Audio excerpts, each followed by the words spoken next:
The biggest risk when lifting is you, the lifter, okay? It is not your coach. It is not your environment. It is you, the person that decides to pick up the weights and or perform the exercise. Life is really not as simple as a basic personal training textbook. A trainer cannot account for every single variable that goes on in your body, your head, your environment. One of the things I don't like is when people ask a lot of general fitness questions, and it's really hard to give good, solid advice without the specifics. Do not get lied to. In a perfect world, your coach or trainer would know the exact percent, reps, tempo, rest time, whatever that is absolutely optimal for you in the present moment when you show up for training. However, your trainer does not have a crystal ball, and there's a reason why your trainer or your coach, when they tell you what you're going to do for a workout, they might say something like, well, today 3 to 4 sets, 8 to 12 reps. They're saying that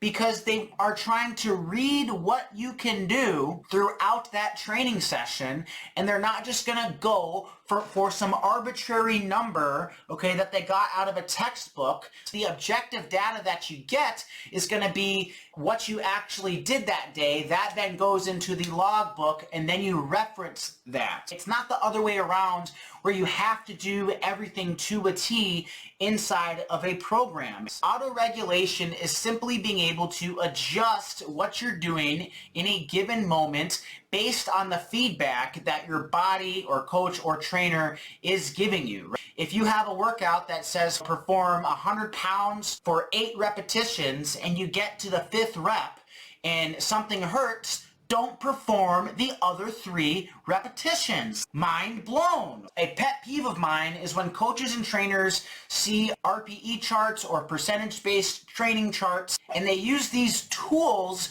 and they blindly apply them to their programming. Take someone who, for example, has a 500-pound back squat. They come in, they have an off day. In theory, based on the program, they can squat 500 pounds. Well, it's stupid to lift as if that day you could squat the 500 pounds when you can't. On days in which you can only squat 450 pounds, you need to program as if you can only squat 450 pounds. Some coaches just don't understand that. They take a percentage and they just try to apply it to the athlete. Things are a lot more dynamic than that. The best coaches manage risk by reading what you can do in the present moment, and then they will advise you based on your present state of performance, which is the least risky thing you can do as long as you have a combination of objective and subjective data points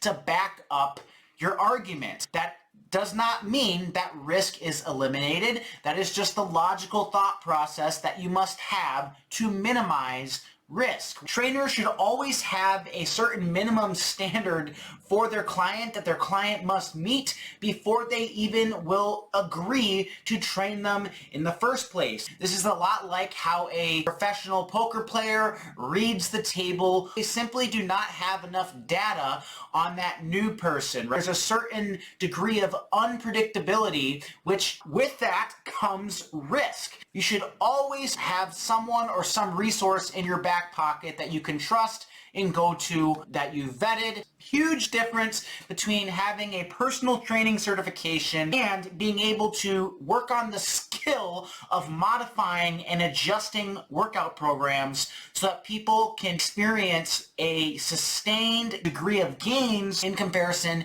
to the amount of risk they must assume to achieve those gains. In summary, you cannot escape risk. It will be there whether you decide to work out, train, or not. People ultimately do not care about your intentions. They don't care about your certifications and how great you think you are. They ultimately care about your pattern recognition, which has to do with your competence.